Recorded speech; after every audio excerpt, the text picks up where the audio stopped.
Papa Mama, jemaat Tuhan yang dikasihi Kristus, selamat hari Minggu dan Shalom. Hari baru dengar orang di Cemani Pencuara 16 bulan setelah saya pensiun.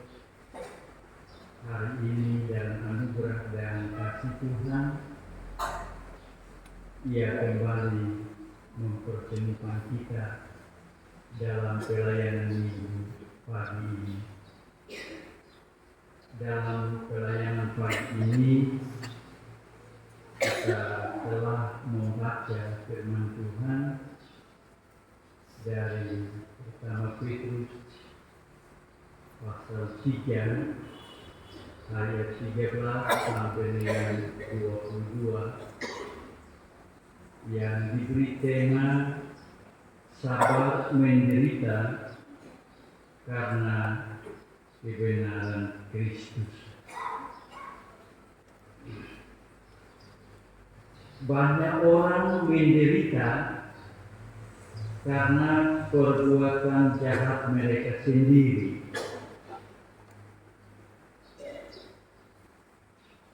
Seorang pencuri yang tertangkap basah saat melakukan aksinya akan merasakan penderitaan hebat karena dipukuli, bahkan dipenjara oleh orang-orang yang kehilangan barang. Tetapi ada juga orang yang menderita karena perbuatan benar. Seorang teman yang tidak mau korupsi akan menderita karena diasingkan teman-temannya yang koruptor.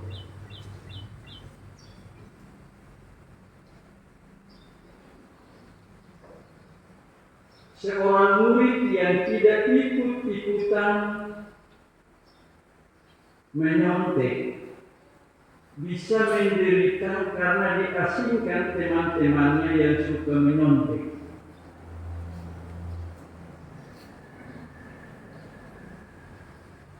Seorang ibu yang tidak suka bergosip akan menderita karena tidak disukai oleh teman-temannya yang suka bergosip. Berkumpul kalau 5 orang ibu, kalau satu sedang bergosip, jangan waktu diulang. Berbeda sonde.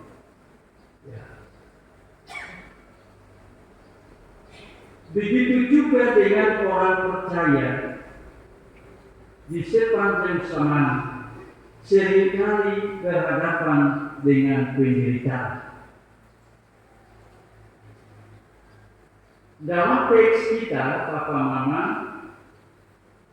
Rasul Petrus menegaskan bahwa ada 2 model penderitaan yang dialami oleh orang-orang Kristen diaspora, orang-orang Kristen perantau di Pontus, Galatia, Kapadokia, Asia Kecil, dan Bitinia. Kalau kita lihat di pertama Petrus 1 ayat 1. Pertama, orang-orang itu menderita karena tergoda dan terjatuh pada perbuatan-perbuatan jahat dan menerima akibat dari perbuatan jahat itu sendiri. Seperti beberapa contoh yang kita sebut tadi. Yang kedua, orang menderita karena kesetiaan imannya kepada Kristus. Kesetiaan iman kepada Kristus membuat orang tidak suka dan benci akan orang Kristen. Dalam konteks surat Petrus,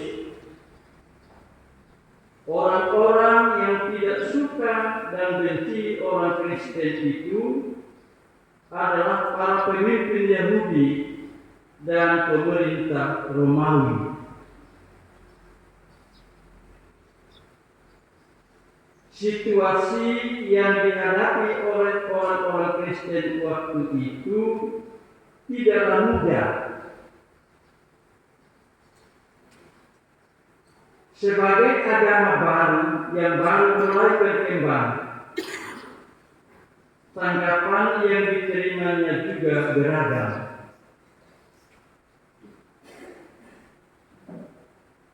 Ada yang menyambut dan bergabung dengan agama Kristen, namun ada juga yang tidak menyukai kehadiran orang Kristen dengan kebenaran yang diyakininya.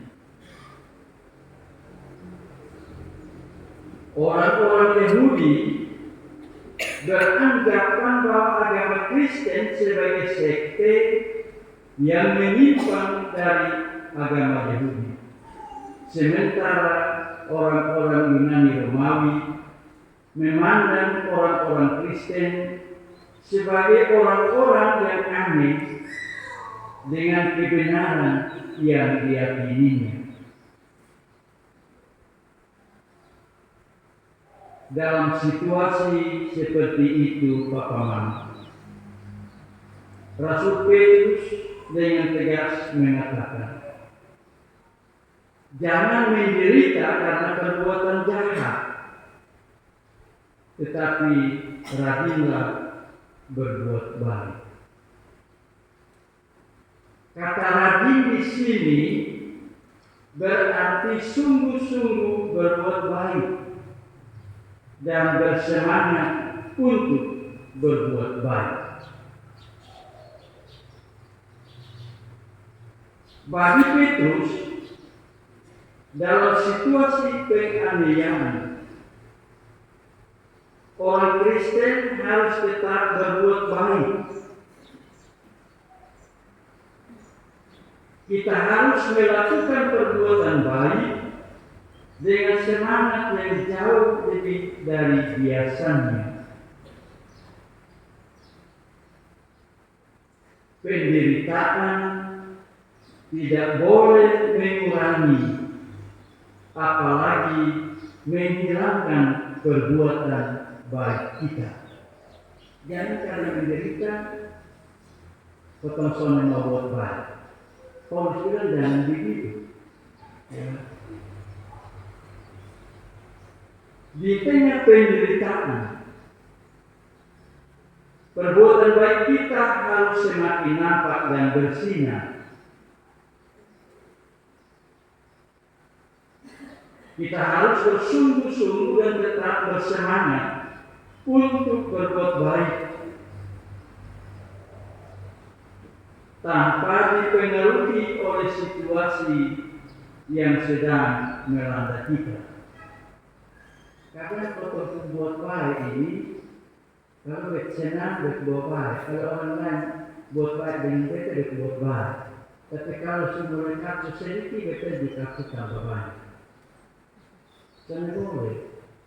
Orang Kristen menurut Rasul Petrus dalam situasi apa, sekalipun menderita, penderitaan itu tidak boleh menghilangkan perbuatan baik yang menjadi ciri hidup orang beriman.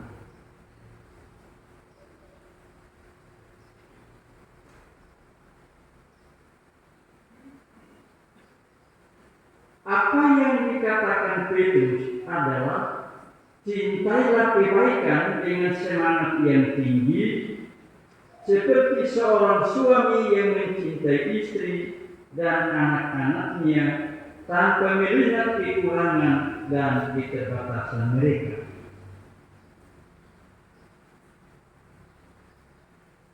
Kalau satu orang suami dia cinta istri karena istri baik, tapi begitu istri salah sedikit dia soalnya, rumah tangga soalnya akan tumbuh panjang.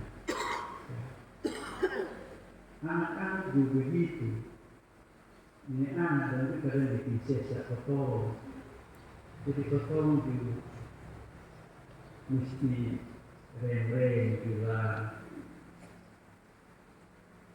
Tidak ada hati yang murni jika tidak ada semangat, tidak ada kebajikan jika tidak ada kasih. Hanya ketika seseorang jatuh cinta pada kebaikan, maka hal-hal yang salah akan kehilangan daya tarik dan kekuatannya. Sekali lagi, hanya ketika seseorang jatuh cinta pada kebaikan, maka hal-hal yang salah akan kehilangan daya tarik dan kekuatannya.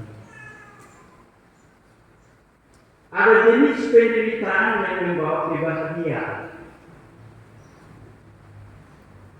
Pertanyaan kita, penderitaan macam apa yang membuat orang rasa bahagia? Ada tuh, kotong menderita tapi bahagia. Mama sebenarnya tahu ini. Seorang ibu yang melahirkan, sakitnya menderita yang luar biasa. Tetapi ketika anak itu lahir, dia lupa semua penderitaan yang dia alami. Dia menangis, dia makan gigi. Tetapi begitu anak lahir dan ketika anak diletakkan di dadanya, semua penderitaan itu seolah dihapus. Dia bahagia. Karena itu anak-anak jangan terlalu melawan orang tua. Teristimewa mama.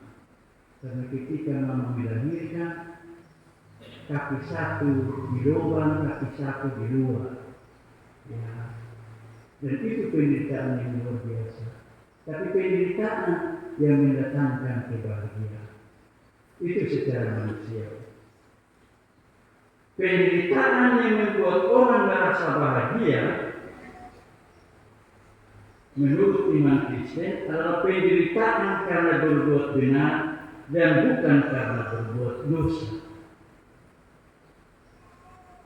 Karena itu dalam ayat 13 itu Petrus bilang, dan siapakah yang akan berbuat jahat terhadap kamu jika kamu rajin berbuat baik?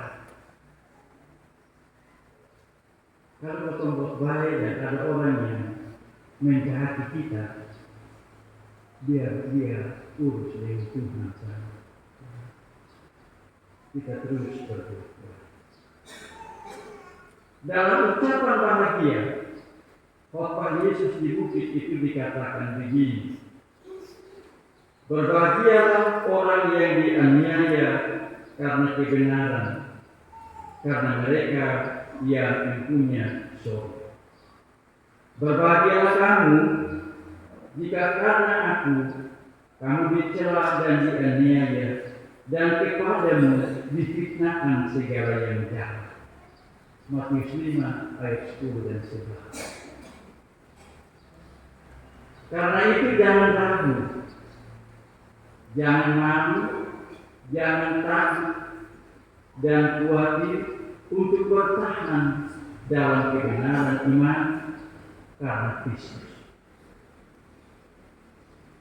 Dengan bertahan karena Kristus dalam iman kepada Yesus, mungkin kita tidak akan mendapat kesejahteraan hidup yang layak. Karena kebenaran telah mencegah kita untuk bertindak buruk dan jahat dalam mengupayakan kesejahteraan hidup. Sekali lagi dengan bertahan karena kebenaran iman kepada Kristus, mungkin kita tidak akan mendapat kesejahteraan hidup yang layak. Karena kebenaran telah mencegah kita untuk bertindak buruk dan jahat dalam mengupayakan kesejahteraan.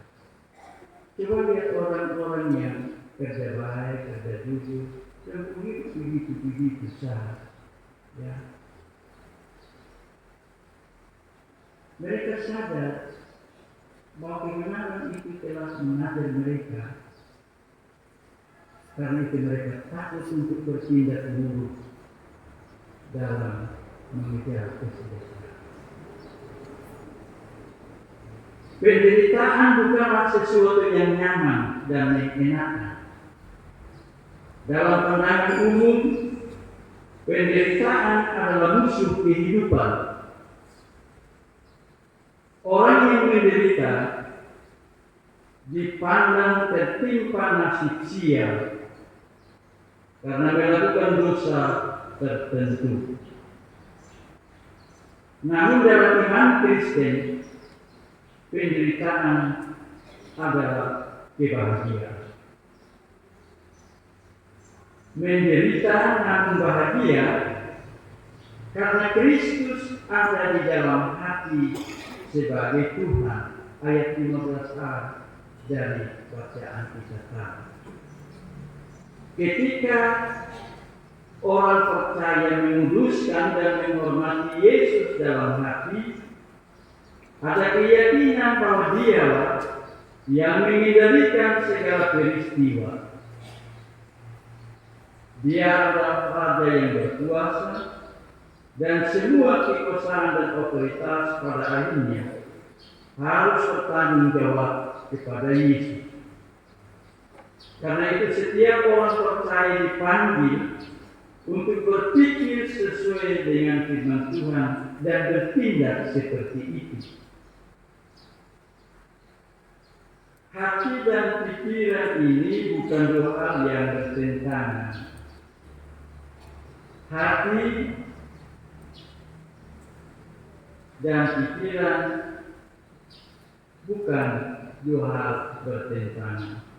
Dalam kasus tertentu, kecenderungan hati kita tentang Allah lah yang penting daripada pikiran kita. Tetapi juga diakui bahwa kebenaran Tuhan tidak dapat masuk ke dalam hati kita, kecuali kebenaran itu diproses lebih dahulu oleh pikiran kita.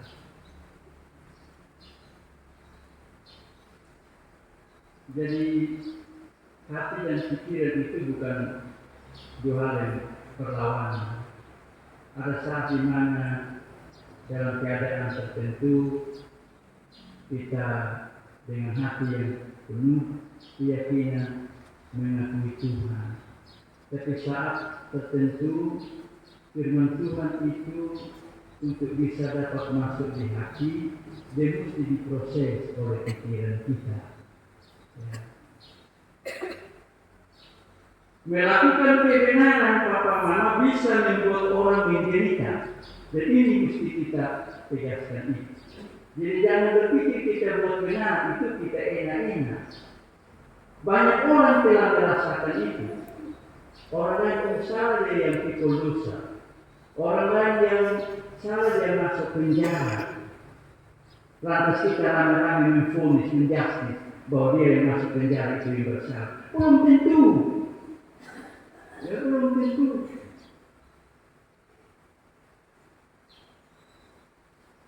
Orang merasa lebih nyaman jika menyembunyikan kebenaran. Karena buat jahat itu, buat benar itu resikonya ialah nanti menderita, maka orang lebih memilih untuk amanah, dia kasih sendiri, dia tidak mau tahu. Satu orang yang mencuri mangga, tapi kita tahu itu orang tukang bakar lain, dia potong sendiri dia, potong sendiri orang dilapor itu tuan mangga.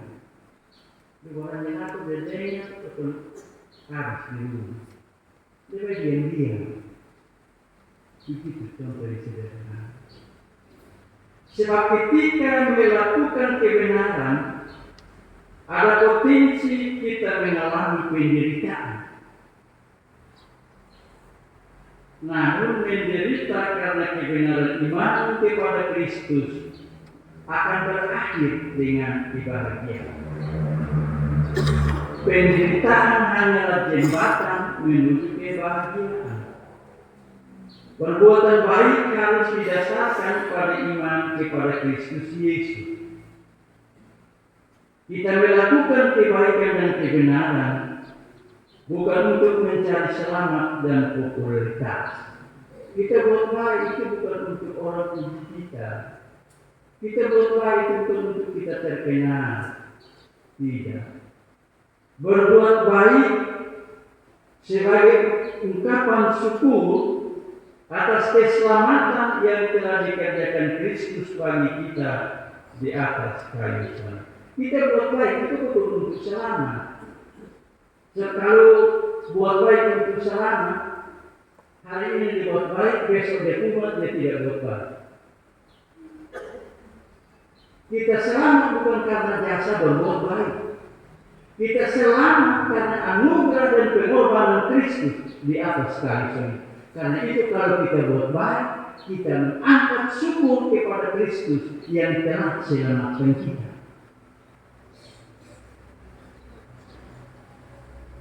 Karena itu kalau tidak buat baik berarti tidak mensyukuri keselamatan yang Kristus beri bagi kita.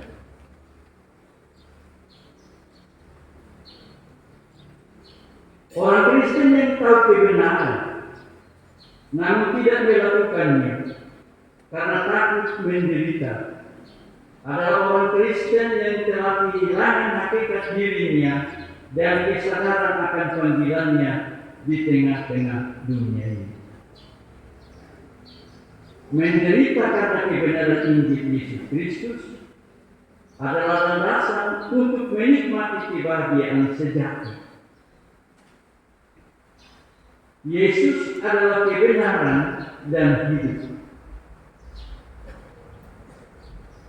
Dalam Yohanes 14 ayat 6 dikatakan begini, Akulah jalan dan kebenaran dan hidup. Tidak seorang pun sampai kepada Bapa kalau tidak melalui Aku. Namun ironisnya, Yesus mengalami penderitaan. Lahir di kandang yang hina, ditolak dalam pergaulan masyarakat di Nazaret, dijual dan dihianati oleh Yudas muridnya, diperlakukan tidak adil oleh Pilatus, dan puncaknya disalib di antara para penjahat.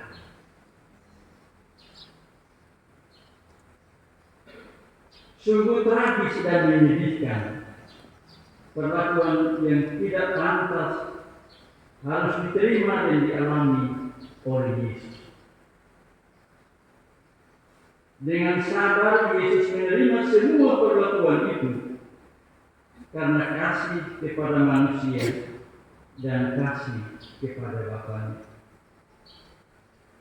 Papa Mama tanpa sadar kadang-kala kita juga menerima perlakuan yang tidak wajar dan tidak pantas oleh sesama kita, baik dalam keluarga, jemaat, dan masyarakat.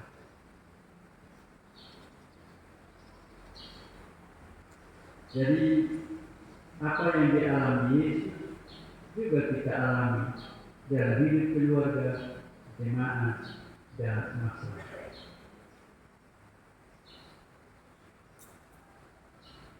Sabarlah menghadapi semua perlakuan yang membuat kita menderita, karena Kristus juga telah mengalami semuanya dan Ia menang.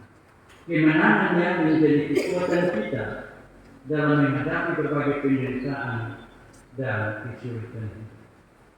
Penderitaan yang kita alami dipahami sebagai proses pemurnian iman yang akan memberikan sukacita kepada kita. Pergumulan dan penderitaan hidup akan membuat orang percaya semakin dekat dan penuh harap kepada Allah. Karena itu, selama masih ada kesempatan untuk hidup, teruslah berjuang mempertahankan iman dalam Yesus Kristus. Orang yang sabar dan sabar menderita dalam kebenaran akan menikmati kebahagiaan yang dijanjikan Tuhan. Segala air mata penderitaan akan dihapus dan diganti sukacita dan kebahagiaan abadi.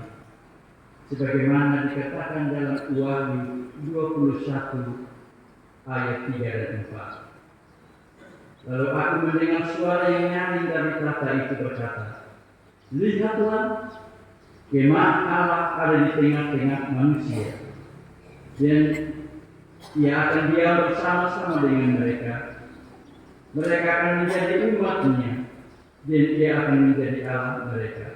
Dan Ia akan menghapus segala air mata dari mata mereka, dan maut tidak akan ada lagi. Tidak akan ada lagi perkabungan, atau ratap tangis, atau duka cita, sebab segala sesuatu yang lama telah berlalu." Akhir renungan ini Papa Mama di minggu ketiga Kristus sengsara ini, kita mencatat dari teks ini dua hal penting di antara hal penting lainnya sebagai pegangan untuk hidup dan iman kita. Yang pertama, Kristus adalah penderita utama.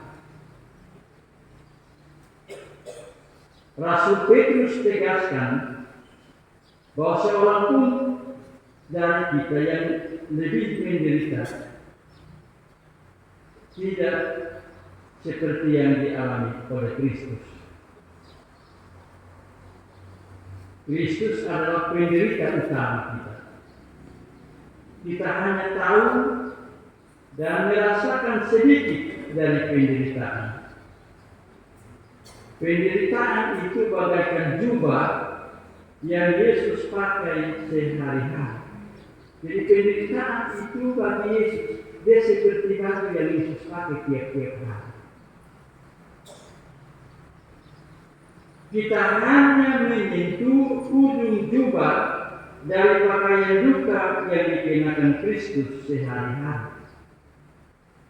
Kita hanya mengecat cawan penderitaan, tapi Yesus meminumnya hingga ampasnya yang paling pahit. Kehidupan Yesus tidak berakhir dalam penderitaan. Ia bangkit dan naik ke surga, duduk di sebelah kanan Allah. Kemuliaan diperolehnya sesudah segala malaikat. Kuasa dan kekuatan ditaklukkan kepadanya. Tuhan tidak hanya mengizinkan kita mengalami penderitaan, tetapi Ia juga menyediakan kemuliaan bagi setiap orang yang rela mengorbankan hidupnya bagi perluasan pekerjaannya di bumi. Jadi kedua sama sengaja, kalau melayani sungguh-sungguh, Tuhan sediakan kemuliaan bagi kita. Jadi melayani jangan berkuliah layani saja, tugas kita melayani. Yang kedua dan terakhir, tetap akui Yesus dalam kondisi apapun. Ayat 15. Penderitaan bisa membuat iman kita kepada Kristus goyah dan lemah. Penderitaan bisa membuat kita murtad dan menyangkal Kristus. Karena itu Rasul Petrus mengajak kita untuk menguruskan Kristus sebagai Tuhan dan Juru Selamat dalam hati. Hati merupakan tempat emosi yang mendalam, dan disitulah rasa takut akan berdiam.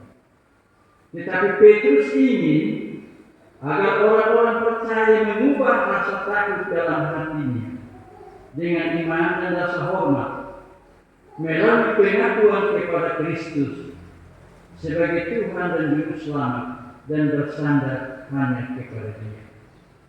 Dengan bertahta dan berdiam dalam hati dan dalam hidup kita, maka Kristus akan memberikan kemampuan untuk kita menanggung pergumulan dan penderitaan yang kita alami. Allah Bapa, Allah Anak dan Roh Kudus terus menerus memberikan jalan keluar dalam hikmat-Nya sehingga kita dapat menemukan jalan keluar yang terbaik dari setiap pergumulan dan penderitaan yang kita alami. Selamat merayakan Minggu Sengsara Kristus ketiga. Tuhan memberkati kita sekalian. Amin.